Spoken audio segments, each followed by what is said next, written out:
오늘은 출애굽기 말씀으로 그리스도인의 승리 방정식이라는 제목으로 하나님의 말씀을 증거하도록 하겠습니다. 아마 학창시절에 우리는 산수를 다들 아마 배웠을 것입니다. 좀 더 크면은 산수가 아니라 우리가 수학이라고 또 그렇게 말을 하기도 하지만 산수를 배울 때 우리가 방정식을 그때 배웠습니다. 여러분, 방정식이 무엇인지 여러분 기억들 나십니까? 방정식을요, 백과사전에서 찾아보니까 이렇게 말씀을 하고 있더라고요. 방정식은 문자를 포함하는 등식으로 문자의 어떤 특정한 수를 대입할 때 성립하는 등식. 그러니까 예를 들어서 좀 더 쉽게 설명한다면 좀 이해가 안 되시는 분들이 있을 수 있어서 3x plus 2 equals 8, 3x plus 2 equals 8이라는 이러한 등식이 성립하기 위해서는 x라는 그 변수를 찾아내야 하는 것입니다. 이와 같은 형태로 모르는 값을 하나씩 찾아가는 법칙이 바로 방정식입니다. 자, 오늘 본문 말씀은요, 우리 그리스도인들을 어떻게 하면 우리 그리스도인들이 그 x라는 그 변수를 찾을 수 있는지에 대해서 오늘 본문 말씀이 우리들에게 도와주십니다. 아마 오늘 본문 말씀은 여러분들이 너무나도 잘 아는 말씀입니다. 그리고 유명한 말씀입니다. 이스라엘이 출애굽을 한 후에 첫 번째 전투였던 아말렉과의 그 싸움이 나오는 그러한 내용입니다. 결국 이 전쟁에서 이스라엘이 어떻게 되죠? 승리를 합니다. 본문 말씀을 통해서 바로 오늘 이 내용을 통해서 그리스도인의 승리 방정식이라는 그 내용이 무엇인지 우리들에게 하나씩 구체적으로 오늘 본문은 우리들에게 말씀합니다. 자, 그렇다면 오늘 첫 번째로 그리스도인의 승리 방정식 첫 번째는 무엇이냐? 우리에게 분명 우리의 약한 부분을 공격하는 공격자가 있다라는 것입니다. 여러분 잘 아시는 오늘 본문 17장 8절 말씀을 보니까 뭐라고 말씀을 하냐면요, 그때 아말렉이 와서 이스라엘과 르비딤에서 싸우니라. 지금 아말렉과의 싸움이 있다라는 겁니다. 아말렉은요, 원래 사람의 이름입니다. 이 사람의 이름이요, 나중에 시간이 지나니까요 한 족속이 된 겁니다. 여러분이 잘 아시는 창세기 36장 12절을 보시게 되면요, 아말렉에 대한 이야기가 좀 더 구체적으로 나오는데, 아말렉은 바로 에서의 아들 엘리바스의 철비였던 딥나가 낳은 아들입니다. 그러니까 어떻다라는 거예요? 바로 에서의 손자라는 것입니다. 아말렉이 쳐들어왔는데요, 아말렉이 어땠느냐? 인정사정을 보지 않는 그러한 민족이다라는 거예요. 어찌 보면 좀 참 치사한 면도 있었습니다. 그리고 수단과 방법을 가리지 않았습니다. 한마디로 세상 말로 한다면 도둑대하고 좀 비슷한 그런 경향이 있었던 족속입니다. 자, 여기에 대한 이 아말렉에 대한 이야기가 바로 신명기 25장 17절부터 18절에 그들이 얼마나 야비하고 치사한지 성경은 기록하고 있습니다. 우리 17절과 18절 말씀 보겠습니다. 너희는 애굽에서 나오는 길에 아말렉이 내게 행한 일을 기억하라. 곧 그들이 너를 길에서 만나 내가 피곤할 때에 내 뒤에 떨어진 약한 자들을 쳤고 하나님을 두려워하지 아니하였느니라. 자, 오늘 이 신명기 25장 17절과 18절에 보게 되면요, 세 가지의 단어가 나오고 있는데요, 그 세 가지의 단어가 바로 무엇이냐? 아말렉의 공격 방법에 대해서 지금 기록되어 있다라는 거예요. 첫 번째로 오늘 신명기 25장 17절 18절에 뭐라고 말을 하고 있냐면은 피곤할 때 이렇게 말을 합니다. 우리가 피곤할 때에만 공격하는 존재가 있다라는 거예요. 그러니까 이 말씀 뭐예요? 피곤할 때, 컨디션이 좋지 않을 때 그들이 공격을 한다라는 것입니다. 또한 두 번째로 그 다음에 내 뒤에 떨어진, 그렇게 얘기하고 있습니다. 그러니까 내 뒤에 떨어진 그 말은요, 뒤에서 공격을 한다는 것입니다. 배후를 공격해서 한마디로 치고 빠지는 그러한 전쟁 전략을 쓴다라는 거죠. 그리고 마지막으로 약한 자들을 쳤다, 그렇게 기록되어 있습니다. 약하고 병들거나 장애가 있으면요, 당연히 뒤로 처지게 되지 않습니까? 그런데요, 이들은 정예군과 싸우지 않고요, 약자들만 어떻게 해요? 노리더라는 거예요. 여러분, 우리가 범죄 가운데, 물론 범죄는 다 나쁩니다. 근데 범죄 가운데 뉴스를 듣다 보면 우리를 제일 분노하게 만드는 사건이 뭘까요? 저는 개인적으로요, 어린이 유괴, 납치 사건, 또는 어린이나 부녀자 강간 사건, 이런 뉴스가 나오잖아요. 그럼 이런 뉴스를 듣잖아요. 막 제 속이요, 너무너무 진짜 화가 납니다. 아니, 그 피해자의 부모와 그 어린이를 생각하면요, 진짜 마음이 너무나도 아프더라는 거예요. 제가 비록 목사지만요, 그런 자들을 용서하라고 쉽게 말을 할 수 없더라는 겁니다. 제가 만약에요, 한 나라의 대통령이 된다면요, 아마 다른 건 몰라도 이런 강간범이나 어린이 유괴범 같은 범죄자들은요, 아마 사형시키는 법을 아마 제가 만들었을 것입니다. 사랑하는 성도 여러분, 이처럼 우리가 왜 이런 일에 분노하고 흥분을 하게 되는 걸까요? 여러분, 우리가 왜 이런 분노에 제일 분노를 할까요? 어린아이는 다른 이유가 아니잖아요. 아무 힘이 없습니다. 또는 의지도 없어요. 이런 어린아이를 잡아다가 부모를 협박하고, 여러분 생각만 해도 화가 나지 않으십니까? 저는요, 한국에 그런 영화들이 제법 여러 영화들이 나왔는데, 근원 목소리, 제가 지난번에도 이 이야기를 한번 말씀드린 적이 있지 않습니까? 그리고 세븐 데이즈, 이런 영화를 보잖아요. 이런 영화 내용들이요, 아이들을 납치해서 결국 죽게 만드는 그러한 영화를, 실화를 바탕으로 한 그런 영화들입니다. 근데 제가 이런 영화를 볼 때마다요, 저는요, 내내 마음에 화가 나더라고요. 왜 그러냐면요, 아니, 영화에 나오는 왜 경찰들은 이렇게 좀 바보같이 행동을 해서, 이렇게 멍청하게 행동을 해서 그 아이들이 죽게 만드냐 하는 이런 생각이 들더라는 것입니다. 아마 여러분 미국 영화 중에 좀 시간이 지난 영화입니다. 1996년도니까 거의 20년 된 영화거든요. 멜 깁슨이 주인공으로 나왔던 랜섬이라는 영화 혹시 보신 분들 계십니까? 현상범이라는 그러한 영화가 있었습니다. 그런데요, 여기에서도 아이가 납치를 당합니다. 그리고 부모에게 전화를 했어요. 현상금을, 그러니까 한마디로 아이 납치한 돈을 달라는 거예요. 그런데요, 그 아버지인 그 멜 깁슨이 어떻게 하는지 아세요? 더 이상 그것을 그렇게 맞서지 않고요, 그 아이를 납치한 그 유괴범을 잡는 자에게 그 현상금을 자기가 주겠다, 아니 더 줄 수 있다라면서 그렇게 TV를 통해 인터뷰를 하고요, TV를 통해 그 모습이 나갔거든요. 그러니까 완전히 그 일 때문에 반전되는 그러한 이야기가 바로 그 영화의 주된 내용이었습니다. 여러분, 우리는요, 이 땅을 살아가는 동안요, 약자를 보호해야 합니다.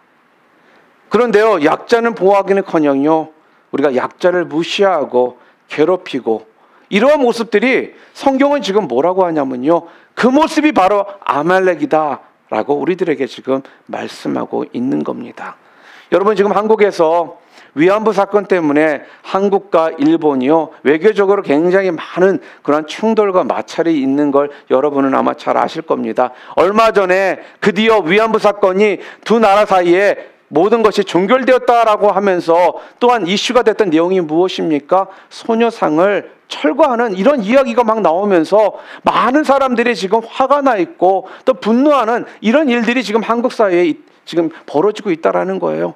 여러분 한번 생각해 보시기를 바랍니다. 어린 나이에 부모를 떠나서 아무도 모르는 데 가서 성노리기가 되어서 평생 그러한 고통을 받고 있는 그 위안부 할머니들을 생각할 때요, 일본 정부가 하는 그 모습, 아니 한국 정부가 하는 모습, 이런 것들을 생각할 때 우리 마음이 너무나도 아픈 것이 당연한 거라는 말씀입니다. 이런 일들은요, 정치적인 쇼로, 정치적인 어떤 모습 가운데 해결할 것이 아니라 그 모습 그대로 그들의 그 아픔들을 우리가 어떻게 해요? 감싸줘야 되는 것이 더 먼저라는 것입니다. 그런데 무엇입니까? 그렇게 하지 않고 있다라는 거예요. 그 모습이 지금 뭐라는 거예요? 성경은요, 그 모습이 바로 아말렉의 모습이다라는 것입니다. 사랑하는 성도 여러분, 국가의 정책은요, 그래서 항상 약자를 보호하는 정책 방향으로 가는 것이 잘하는 것입니다. 미국이 무엇 때문에 기독교 국가요, 이런 선진국으로서의 역할을 감당하게 됐습니까? 바로 청교도 국가로서 이 나라가 세워져서요, 그 정신을 가지고 약자를 보호하는데 굉장히 정치적으로나 모든 면에서 관심을 기울였기 때문에 이 미국이 지금까지 이런 모습 가운데 지탱할 수가 있는 거거든요. 그런데요, 지금 미국도 하나씩 그런 것들이 허물어지고 있더라는 겁니다. 약자를 향해서 정책을 펴는 것이 아니라 돈 있고 강한 자를 위한 정책들이 자꾸 나오다 보니까 이제는 더 이상 하나님의 말씀에 의해서 이 땅에서 사는 것이 아니라 세상의 강자에 의해서 이 나라가 끌려가는 이런 모습들을 우리가 지금 보게 되더라는 겁니다. 사랑하는 성도 여러분, 한국에 지하철에 가보면요, 여성 전용 칸이라는 것이 여러분이 있는 거 아세요? 그러니까 그 칸은요, 여성들만 그 자리에 타라는 거예요. 그런데 어떤 사람이 이러한 불평불만을 했다라고 합니다. 이건 더 이상 여성들을 위한 것이 아니라 이제는 대래 남성 차별을 하는 것이다. 남자들에게도 그런 것들을 좀 편의시설을 좀 해줘야 되는 거 아니냐 하면서 대래 막 흥분해서 그렇게 이야기를 하는 분이 있더라는 것입니다. 그러면서 백화점이나 이런 데 가면 여성 전용 휴게실도 있고 막 그렇거든요. 그러니까 남자들도 필요하다, 우리들에게도 그런 것을 달라, 이러면서 지금 참 이야기를 하는데, 사람이요 참 무식하면 용감한 거거든요. 그거는요 차별이 아니라는 거예요. 그건요 사회 약자를 보호하는 것이지 차별이 아니라는 말씀입니다. 그렇게 하는 것이 제대로 하는 거라는 거예요. 우리가 인생을 살다 보면요, 여러분과 제가 항상 건강할 수는 없거든요. 분명 약해지는 때가 분명 있습니다. 그리고 약해져 있는 상황 가운데 놓이게 되는 그럴 때가 있다라는 거예요. 그럴 때 우리를 공격하는 세력들이 있는 것을 잊지 말라. 지금 오늘 본문은 우리들에게 그렇게 말씀을 해 주십니다. 그게 바로 아말렉이라는 것이고, 그게 바로 사막에서 하이에나 같은 이런 존재들이 우리를 시시탐탐 노리고 있다가 우리를 잡아먹으려고 하는 그러한 세력들이 있다라는 것을 기억하라. 지금 그렇게 말씀을 합니다. 그래서 교회는요, 진정 교회가 해야 될 일이 무엇이냐면요, 아말렉으로부터 이렇게 약자들을 우리가 보호해주는 일들을 우리는 해야 되는 것입니다. 그게 어떻게 보면 교회의 역할이요, 교회가 추구해야 될 모습이라는 것입니다.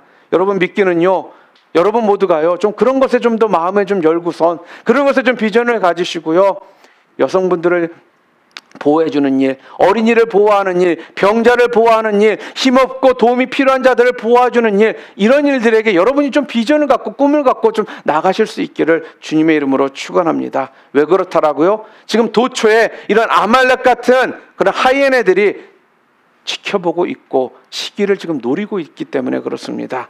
여러분, 칠면조, 그러면 여러분은 땡스기빙 때밖에 칠면조 생각을 잘 안 하시잖아요. 그때는 다들 터키를 먹으니까. 근데 칠면조의 속성에 대해서 여러분 혹시 들어보신 적 있으십니까? 칠면조는요, 다 같이 잘 놀다가요, 한 마리 칠면조가 상처가 나잖아요. 그러면요, 나머지 칠면조가 그 한 마리 상처난 칠면조를 쪼아서 죽인다고 합니다. 근데요, 그 모습이요, 지금 여러분과 제가 살고 있는 지금 이 사회의 지금 모습이더라는 거예요. 우리 사회가 정말 진짜 문제가 무엇이냐면요, 이게 지금 잘잘못을 떠나서요, 어떻습니까? 누구 하나 어떤 문제가 이슈화가 되잖아요. 그러면 사건의 전모가 밝혀지기도 전에도요, 모든 언론과 인터넷상을 통해 사람들이요 어떻게 해요? 그 사람을 몰아서 매장시키는 이런 일들이 너무나도 쉽게 지금 벌어지고 있더라는 거예요. 사람들이 진실에 대해서는 관심이 없습니다. 몰려가서 그들을 죽이는 그러한 모습들이 지금 우리 이 사회가 하고 있더라는 거죠. 이게 바로 무엇입니까? 아말렉의 모습이라는 거예요.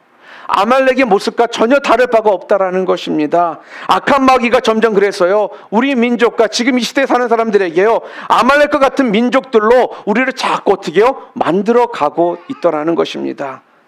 여러분, 그래서 한국처럼 뭐 갑과 을의 관계 이러면서 강한 자가 약자를 완전 짓눌러 버리는 이런 것들이 너무나도 흑수저, 은수저, 금수저 이런 말들이 우리나라에서 자꾸 퍼지는 이야기가 지금 무엇입니까?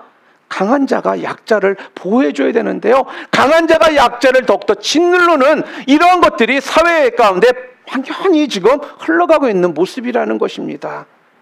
여러분, 안 되면 선동을 해서라도 죽여버리는 것이 우리라는 거예요.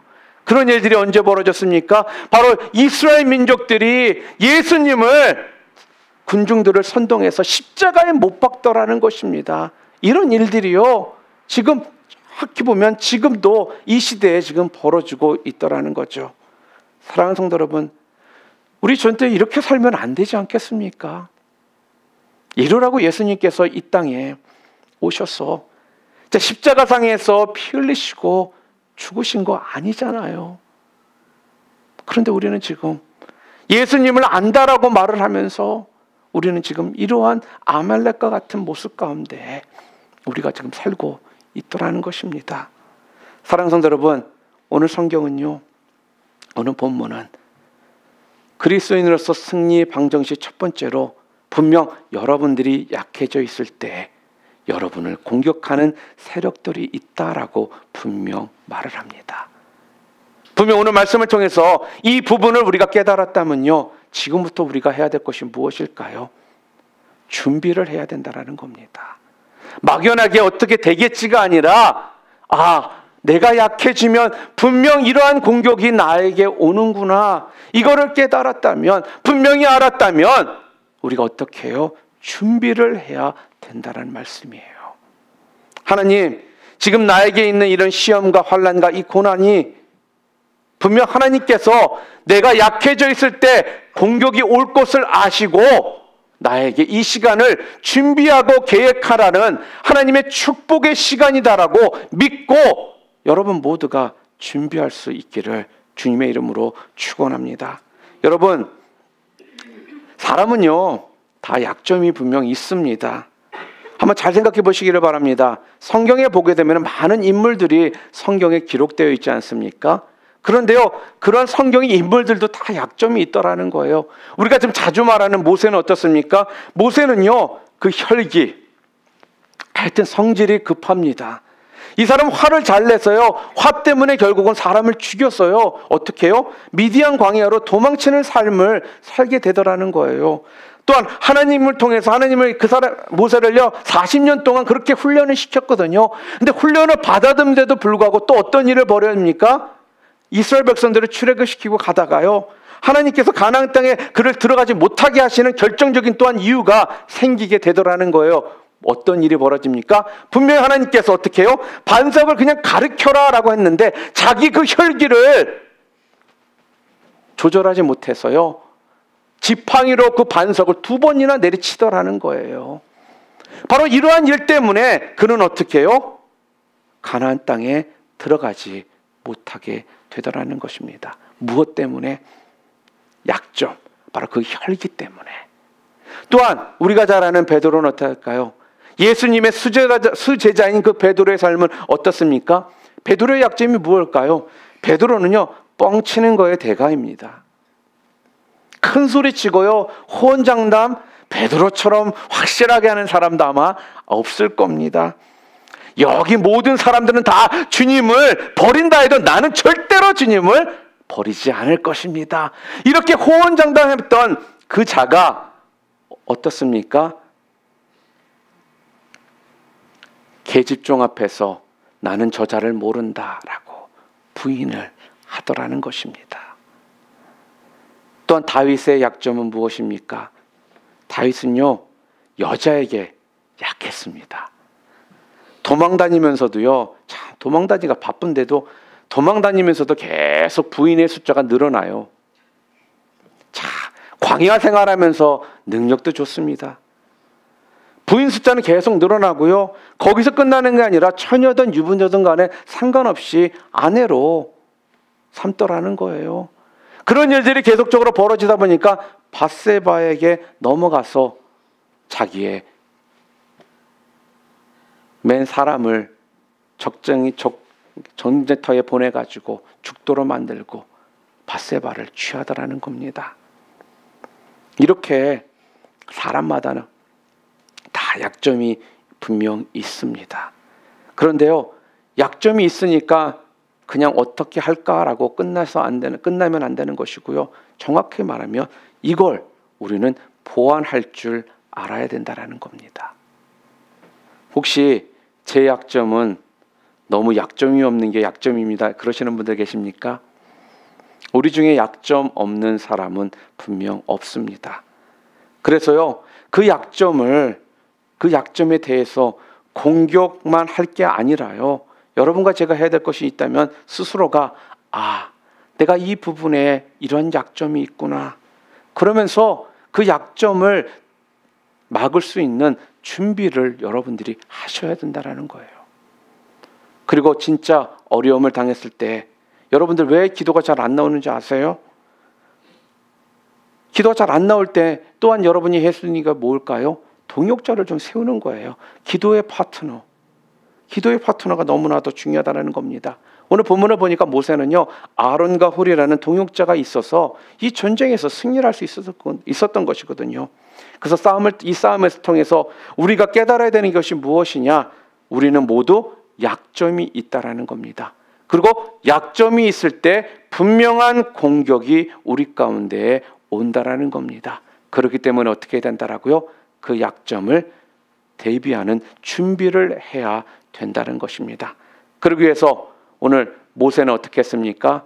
자기의 동역자로서 아론과 훌을 세우더라는 거예요. 그래서 그것을 통해 이 전쟁에서 모세는 승리할 수가 있었던 것입니다. 사랑하는 성도 여러분, 미리 잘 준비하시기를 바랍니다. 우리 인생에 분명 아말렉과 같은 이러한 도전의 무리들이요, 여러분 가운데 다가온다라는 것입니다. 그러나 여러분 모두는 분명 여러분의 약점을 아시고 그 약점을 준비하셔서 모두가 그 전쟁에서 승리하실 수 있는 여러분 모두 되시기를 주님의 이름으로 축원합니다. 또한 두 번째로요, 오늘 그리스도인의 승리 방정식 두 번째는 오늘 본문이 뭐라고 우리들에게 그 해답을 주고 계시냐면요, 기도의 권능, 기도의 능력을 우리가 어떻게 해요? 배워야 된다라는 거예요. 아말렉과 전투를 하는데요, 실제로 나가서 싸우는 자가 지금 누구죠? 이 전쟁에서요, 실제로 전쟁이 앞에 나가서 싸우는 사람은 지금 여호수아입니다. 그런데 이 싸움의 승리의 관건은 어디에 있어요? 뭐예요? 바로 전쟁은 하나님께 속했다라고 그러지 않습니까? 무슨 말씀입니까? 하나님께서 함께 하시기만 한다면 승리한다, 그 얘기거든요. 자, 그래서 모세가 산에 올라가서 지금 기도를 합니다. 희한한 일이 벌어지죠. 무슨 일이 벌어집니까? 모세의 손이 올라가면 전쟁에서 승리를 하고 있고요, 모세의 손이 내려가면 전쟁에서 지도라는 거예요. 여기서 우리가 알 수 있는 것이 무엇입니까? 기도의 중요성에 대해서 우리가 다시 한번 생각해야 된다는 거예요. 우리 인생의 실제적인 성패는 뭐가요? 뭐를 통해서 갈라진다고요? 기도를 하느냐 안 하느냐에 따라서 승패가 갈라진다는 말씀입니다. 그렇기 때문에 우리는요, 기도의 권능, 우리가 배워야 되는 것입니다. 기도의 능력, 여러분이 받으셔야 된다는 거예요. 지금 우리 한국교회, 아니 이 이민교회가 지금 어려움이 무엇입니까? 성도 개개인적으로요, 어려운 분들 지금 굉장히 많습니다. 그 이유는 다른 것이 아니에요. 기도하는 자들이 줄어들고 있고요, 기도의 자리에 나가는 자들이 줄어들고 있고요, 교회가 기도하지 않고요, 우리 자신들이 자꾸 편안한 것을 추구하다 보니까 기도를 안 하더라는 것입니다. 그렇기 때문에요, 기도의 능력을요 꾸준히 활용해야 되는데 그 능력을 활용하지 못하고요, 기도를 하면 이기는 법을 알게 되는데 이기는 법을 모르게 시작하고요, 또한 우리가 기도하면서 주님 앞에 꾸준히 나와야 되는데 나오지 않으니까 순간순간처럼 기도 한 번 했다가 응답 없으면 끝나는 이러한 삶을 우리가 지금 살고 있기 때문에 지금 한국 교계나 지금 이민 교계가 또 각자의 개인의 삶 가운데 힘들고 어려움이 계속적으로 우리 가운데 오는 이유가 바로 그 이유라는 거예요. 여러분, 기도의 능력을 여러분 배워야 됩니다. 여러분 마가복음 9장에 보게 되면요, 여러분 잘 아시는 이야기가 나오지 않습니까? 제자들이 주르륵 앉아 있었는데요, 예수님은 그 당시에 산에 올라가셨습니다. 그때 9명의 제자가 있는데요, 귀신 들린 아들을 데리고 온 한 아버지가 있었습니다. 그런데 어떤 일이 벌어집니까? 제자들이 9명이나 있었는데요, 귀신을 못 쫓아요. 한마디로 세상적으로 망신을 당하더라는 겁니다. 제자들이 망신을 당하고 있을 때 예수님께서 산에서 내려오셨거든요. 예수님이 그걸 보시고 어떻게 해요? 귀신을 쫓아내 주시고 고쳐주시더라는 거예요. 그러고서 저녁에 이렇게 제자들이 예수님께 묻습니다. 마가복음 9장 28절에 우리는 어찌하여 능히 그 귀신을 쫓아내지 못하였나이까? 이렇게 제자들이 묻거든요. 그랬더니 예수님이 그 제자들의 이 질문에 뭐라고 답변하시는지 아세요? 29절 말씀 우리 함께 읽을까요? 기도 외에 다른 것으로는 이런 종류가 나갈 수 없느니라. 무슨 얘기입니까? 무슨 얘기예요? 너희들 기도했니? 지금 그렇게 묻고 계시는 거예요, 여러분. 다른 얘기 하시는 게 아니에요. 너희들 기도했니? 너희들 기도 안 했지? 지금 그렇게 이야기하시는 거거든요. 우리도 마찬가지입니다. 우리가 기도하지 않으면요, 여러분과 저 망신당합니다, 진짜. 기도 외에 이런 유가 나가지 않는다, 이런 종류가 나가지 않는다라고 분명 예수님께서 그 제자들에게 하시는 그 말씀처럼요, 여러분 망신당하기 싫으시면요 뭐예요? 여러분 이 땅에서 승리하시려면요 뭘 해야 된다고요? 기도하셔야 된다라는 거예요. 거룩한 손을 주님 앞에 올려 드리셔야 된다라는 겁니다. 나 기도 안 했는데 능력이 나타납니다. 나 기도 안 했는데 신앙생활 잘하고 있습니다. 말이 되지 않는다라는 거예요. 사랑하는 성도 여러분, 주의 거룩한 교회, 우리 뉴라이프 위전 교회가요, 개척한 교회지만 저는 어디 가서 개척한 교회라고 하니까 뉴라이프 위전 교회라고 얘기하거든요. 조그만 교회라고 얘기 안 하려고 그래요. 왜요? 하나님의 입장에서 보는 거는요, 숫자를 말씀하시는 것이 아니라 기도하느냐 아니면 주님의 말씀 따라 순종하고 있느냐, 이걸 보시거든요. 사랑하는 성도 여러분, 우리 교회가요 망신당하지 않으려면요 숫자적으로 부흥 안에서 망신당, 그게 아니라요, 기도를 지금 하고 있느냐 안 하고 있느냐에 따라서 우리가 망신당하느냐 안 하느냐가 결정이 나는 것입니다. 신앙은요 연륜이 아니에요, 여러분. 내가 여태까지 기도 열심히 했으니까 좀 쉬어도 된다? 그런 거 없습니다. 기도 안 하면 여러분 망신당하십니다. 기도 외에는 이런 유가 없느니라, 이런 종류가 나가지 않는다라고 분명 말씀하고 있습니다. 아침 저녁으로요. 그래서 여러분 더 강력하게 기도하셔야 되는 거예요. 지금 더 강력하게 여러분이 쓰임받기를 원하신다면요 더 기도하셔야 된다라는 거예요. 방법이 없다라는 것입니다. 마지막 때가 되잖아요. 그러면요 악한 마귀가 더 설칩니다. 지금 시대가 그런 것 같습니다. 악한 마귀들이요, 악한 영들이요 설치는 시대가 지금 우리가 살고 있는 시대인 것 같습니다. 그렇기 때문에 여러분과 제가 붙들고 나가야 될 것이 있다면요, 기도의 능력의 중요성을 붙들고 나가야 되는 거예요. 베드로전서 4장 7절에 뭐라고 말씀합니까? 만물의 마지막이 가까이 왔으니, 무슨 말씀이에요? 지금 말세가 다가오고 있다라는 거예요. 말세다라는 거예요. 그러므로 지금 말세니까 너희는 정신을 차리고 근신하여 기도하라.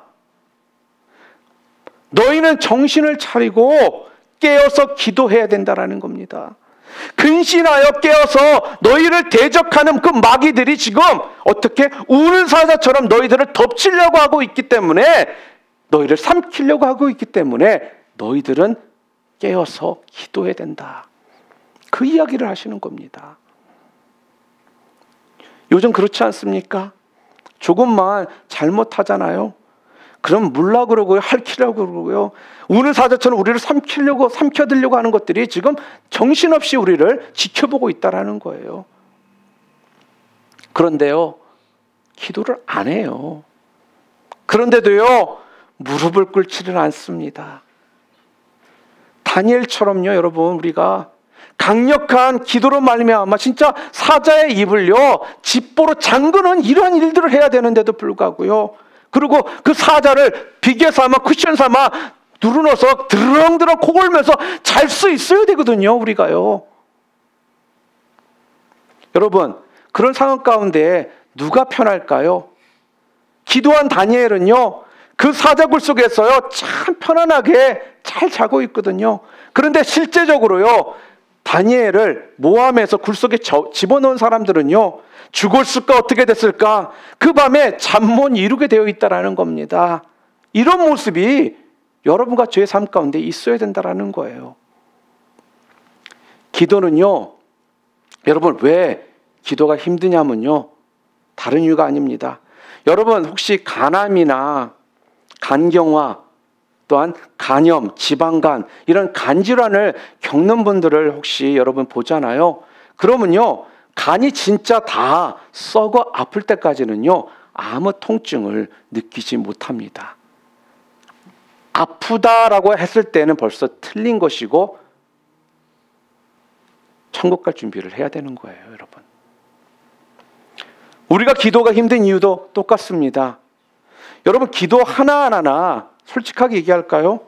이게 우리 삶에 많이 여러분 느껴지십니까? 새벽 기도했더니 시금치 먹은 뽀빠이처럼 여러분 막 힘이 나세요? 갑작스럽게? 산삼 먹은 것처럼 막 느낌이 오세요?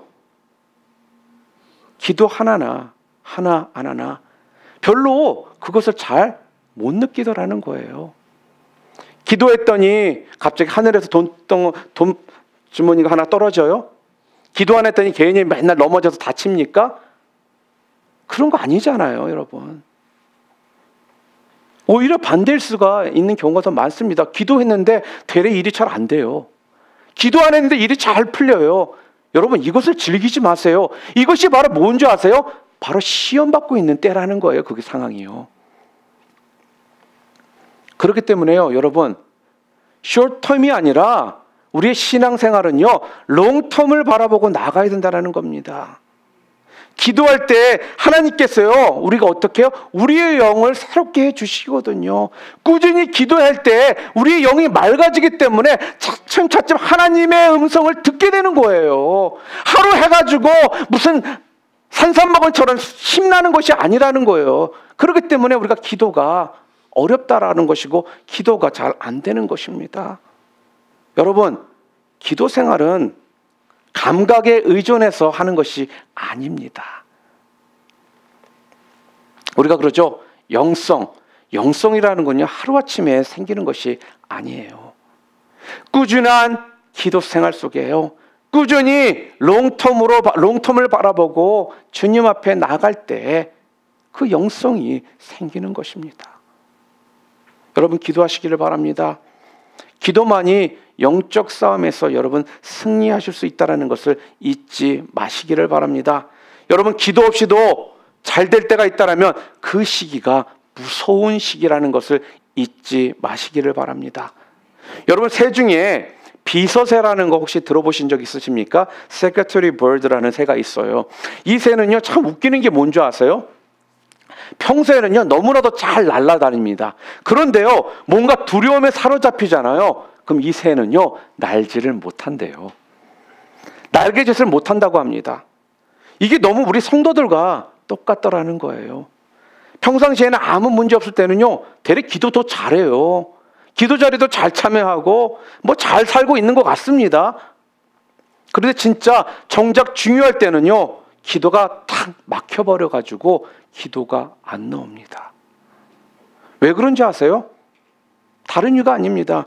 평상시에 기도가 중요하다는 것을 다시금 우리들에게 지금 말씀해 주는 거예요.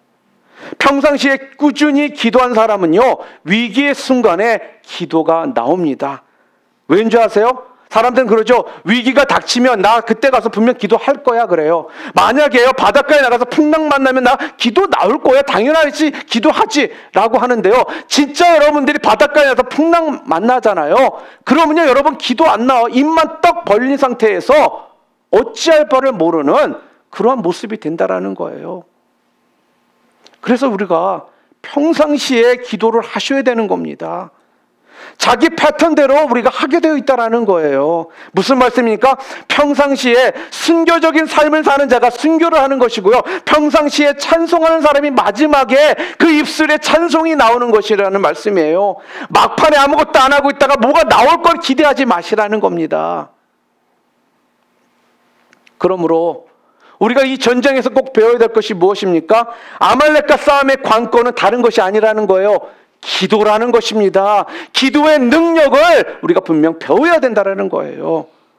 모세가 아론과 훌과 함께 기도했을 때 하나님께서 그들에게 승리를 주셨던 것처럼 여러분들이 크리스천으로서 삶 가운데 승리를 하시기를 원한다면요, 평상시에 꾸준히 기도를 하셔야지만 그 기도의 능력을 여러분들이 직접 경험하실 수가 있는 것이고요, 확신에 찬 기도가 여러분의 입술을 통해 나오게 되는 것입니다. 마지막으로요, 그리스도인으로서 승리 방정식 세 번째, 오늘 본문이 뭐라고 말씀하고 있느냐? 세 번째로 우리가 좋은 협력자가 되어야 된다는 거예요.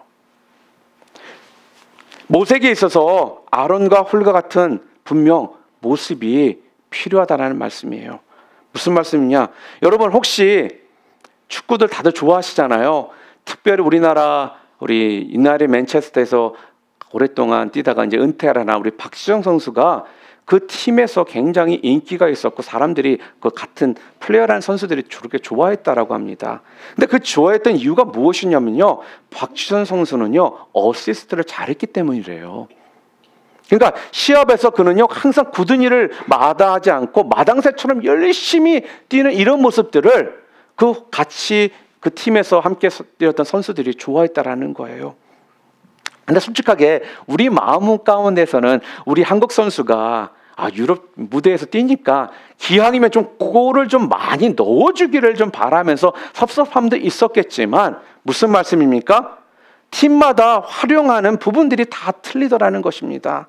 메뉴에서는요, 박지성 선수에게 요구했다는 건요, 골을 많이 넣는 것보다는 어시스트를 잘해주는 것을 더 원했다라는 거예요. 볼 배급을 잘해주는 것을 그 팀에서는 원했기 때문에 그렇습니다. 예를 들어서 수비 선수가요, 골을 잘 넣는다? 골을 잘 넣으면 좋긴 좋겠죠. 그런데 그건 아니잖아요. 수비 선수가 골을 넣으면요, 그거는요 어때요? 한 70점, 80점밖에 되지는 않습니다. 그런데 수비 선수가 수비를 잘할 때 100점이 되는 거예요. 오늘 우리도 그런 것입니다. 하나님 앞에서 우리가 좋은 협력자가 된다는 것이 얼마나 중요한지를 우리가 그것을 분명 깨달아야 된다는 거죠. 모세가 손을 들면 이기고 손을 내리면 지고, 지금 그걸 다 지금 잘 알고 있지 않습니까? 그런데요, 문제가 뭔지 아세요? 아무리 강력한 힘을 가지고 있어도요, 지칠 때가 있다라는 거예요. 피곤해질 때가 분명 있다라는 것입니다. 모세도 할아버지잖아요. 그러니 하루 종일 손들고 있는 게 얼마나 힘들겠습니까? 그러니까 지칠 수밖에 없는 것이거든요. 그럴 때 모세에게 필요한 게 무엇입니까? 도움이 필요하다는 거예요. 도울 자가 모세에게 필요하다는 것이죠. 세상 일은 그래서요, 혼자 하는 것이 아닌 것입니다. 도울 자가 서로 필요하다는 거예요. 모세가 분명 중요합니다. 모세가 손을 올리면 이기고 손을 내리면 지기 때문에 모세가 중요한 건 사실입니다. 그런데요, 하나님께서 모세를 통해서만 일하신다라고 여러분 생각하지 마시기를 바랍니다. 모세 혼자서 그 일을 감당했던 것이 아니라 누구요? 아론과 훌과 함께 그 일을 감당하도록 하셨다라는 거예요. 아론과 훌이 대신 모세를 위해 기도했던 것이 아니라 뭐예요? 모세가 기도하는 것을 그들이 어떻게 해줬다고요? 도와줬다라는 거예요. 피곤해지는 것을요, 도와주더라는 것입니다. 도와줄 줄 아는 모습, 바로 이 모습이요, 동역할 줄 아는 모습이라는 거예요. 이런 것들을 좀 우리가 꼭 배워야 된다라는 것입니다. 저는 그런 의미에서 꽃 중에 여러분들 어떤 꽃들 좋아하십니까? 많은 분들이 장미 좋아하시고 백합 좋아하시고 여러 가지 꽃들 제가 아는 게 별로 많지 않아서 저도 좋아하시고 할미꽃 이런 거 잡초도 좋아하실 수 있고 그러실지 모르겠는데, 사람들마다 꽃을 참 좋아하잖아요. 그런데 저는 종종 안개꽃이 참 좋더라고요. 안개꽃이 어떻게 쓰이죠? 안개꽃을 혼자 안개꽃으로서 쓰임받기보다는요, 장미나 카네이션들을 뒤에서 그들을 어떻게 꽃들을요? 더 아름답게 환하게 해주는 그런 역할을 하는 것이 안개꽃이라는 거예요. 뭐 안개꽃이 없으면 한 번씩은 좀 심플한 맛도 있긴 해요, 사실. 그런데요, 왠지 모르게 좀 허전해 보이고 쓸쓸해 보이고 심심하게 느껴지지 않으십니까? 주변을요, 하얀 안개꽃이 뒤에서 있잖아요. 그러면 장미꽃이 더 환하게 보여지게 되더라는 것입니다. 저는 우리 뉴라이프 뉴비전 교회 우리 성도님들 모두가요, 이렇게 안개꽃 같은 사람들이 좀 우리 교회를 통해 좀 많이 나왔으면 좋겠습니다. 우리가 꼭 여러분 모두가 장미가 꼭 돼야 되나요? 저는 모르겠어요. 죄송하지만 저도 이제 나이를 먹는지 모르겠지만 이전에 제가 지금보다 젊었을 때보다는 저의 그런 레벨에서 가장 돋보이는 장미나 뭐 백합 같은 이런 것들이 되고자 하는 마음이 점점 없어지더라고요. 그런데 이제는요, 어떠한 역할을 했으면 좋겠나 하는 생각이 들면 안개꽃 같은 역할을 했으면 좋겠다라는 생각들이 점점 제 생각 가운데, 제 마음 가운데 생기더라는 겁니다. 장미가 되기보다는 안개꽃이 되고자 하는 마음, 제 솔직히 진심이거든요. 장미가 되니까요, 안 그러고 싶은데 본의 아니게 자꾸 찌르게 되고요. 또한 저도 그렇게 돼 보니까 제 마음이 행복하지를 않아요. 이전에 축구를 해도요, 꼭 공격만 하려고 그랬거든요. 꼭 골을 넣어야 되었어요. 그런데 지금 뭐 체력이 좀 딸려서도 그런 것도 있겠지만 공격보다는 수비하면서 공격수들에게 공 탁탁 쳐주면서 그들이 멋있게 골 넣는 그게 더 신나고 더 좋더라는 거예요. 그래서 지금은요, 그냥 제가 나서기보다는 옆에서 잘 도와주고 또한 도와줌을 통해 그 사람들이 잘 될 때 그것을 통해 더 큰 기쁨과 또 어떻게 보면 감사가 제 마음 가운데 쌓이기 시작하더라는 겁니다. 사랑하는 성도 여러분, 우리가 시간이 가면요, 세상을 좌지우지하게 하는 게 능력이 아니라는 것을 우리는 깨닫게 되어 있습니다. 진짜 능력이 뭔지 아십니까? 진짜 능력은요, 관계입니다. 관계. 좋은 관계를 맺는 사람은요, 곧 무슨 말씀입니까? 안개꽃 같은 이런 의식을 갖고 있는 사람이라는 것입니다. 이런 사람들이 필요하다라는 거예요. 다 똑똑해야 됩니까? 모세 참 똑똑했죠. 리더십도 있었고요.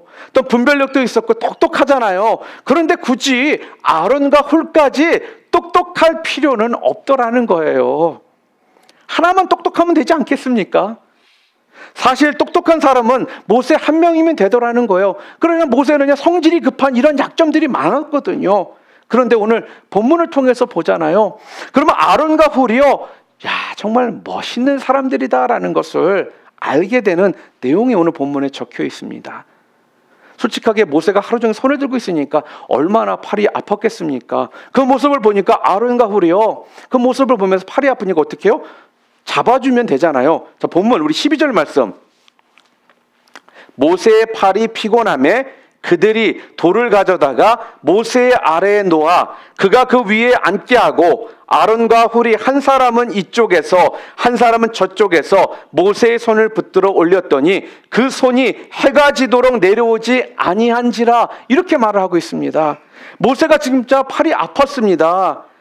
팔이 아프니까요, 지금 어떻게 해요? 팔을 그냥 잡아만 주면은, 팔이 아프다 하니까 팔만 잡아주면 솔직하게 많은 경우 사람들이 그렇게 하지 않습니까? 그런데 아론과 훌은요, 말은 안 해서 그렇지 아마 다리도 많이 아플 거야, 그렇게 생각을 하더라는 거예요.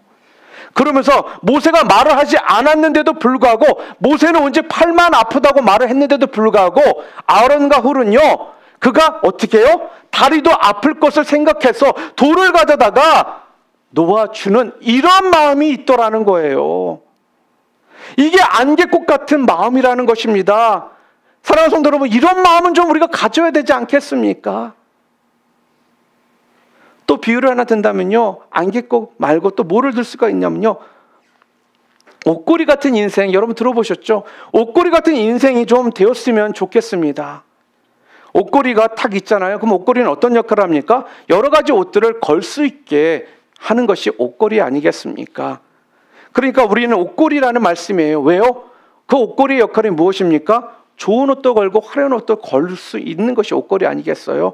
옷걸이는요, 그 옷이 좋은 태가 나도록 해준다라는 거예요. 그런데 사람들이 그것을 보고 옷걸이가 좋다라고 말은 안 합니다. 옷이 멋있다, 옷태가 좋다라고 얘기하지만 정확히 보면 옷걸이는 어떻습니까? 자기 자신을 구부려가지고요, 옷의 태를 참 멋있게 만들어서 옷이 광채가 나도록 멋있게 폼이 나도록 만들어 놓고 자기 자신은 숨습니다. 저는요, 그래서요, 옷걸이를 생각하면서 기왕이면 진짜 고급 옷걸이가 좀 되었으면 좋겠다, 이런 생각을 가졌습니다. 옷이 각이 딱 나오도록 만들어진 그 옷걸이, 그래서 사람들을 더 멋있게 만들어주는 그런 옷걸이 같은 인생 살면 너무나도 좋겠다, 그 생각이 들더라는 것입니다. 사랑하는 성도 여러분, 우리는 그렇게 인생을 살아야 되는 것입니다. 작은 것에 그래서 우리가 충성할 줄 알아야 하는 것입니다. 하나님 앞에서요, 이렇게 여러분 모두가 진정 섬길 줄 아는 그런 믿음의 종들 여러분 다 되시기를 주님의 이름으로 축원합니다. 말씀을 다시 한번 뒤돌아봅니다. 오늘 성경 말씀은요, 우리들에게 그리스도인으로서 승리 방정식에 대해서 말씀하시면서 약한 부분을 공격하는 아말렉 같은 적들이 있다라고 분명 말을 합니다. 그러면서 우리들에게 뭐라고 말씀합니까? 그러한 적들이 있기에 미리미리 잘 준비하라라고 지금 말씀합니다. 그리고 그러기 위해서 믿음의 동역자들을 세우라는 것입니다. 서로 함께 기도하는 자들을 세우라는 것입니다. 또한 두 번째로 뭐라고 말합니까? 기도의 권능을 배우라는 거예요.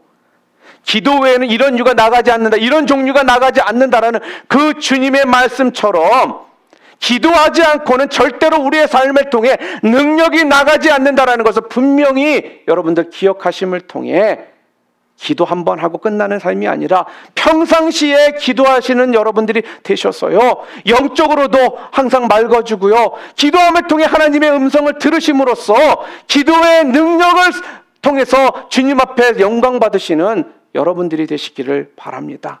마지막으로 오늘 본문은 뭐라고 말씀하고 있습니까? 좋은 협력자, 동역자가 되라 말씀하십니다. 어떠한 모습으로요?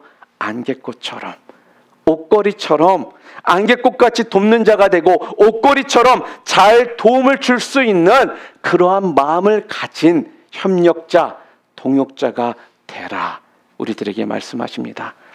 이러한 삶을 통해서, 이러한 모습을 통해서, 이러한 분명 그리스도인의 승리의 방정식을 통한 그 해답을 붙드심을 통해서 이 땅에서 주님께 영광 돌리시고 주님의 인도하심이 여러분 삶 가운데 넘쳐나심을 통해 분명한 이 땅에서 획을 그을 수 있는 주님의 귀한 백성들, 자녀들 모두 되시기를 주님의 이름으로 축원합니다.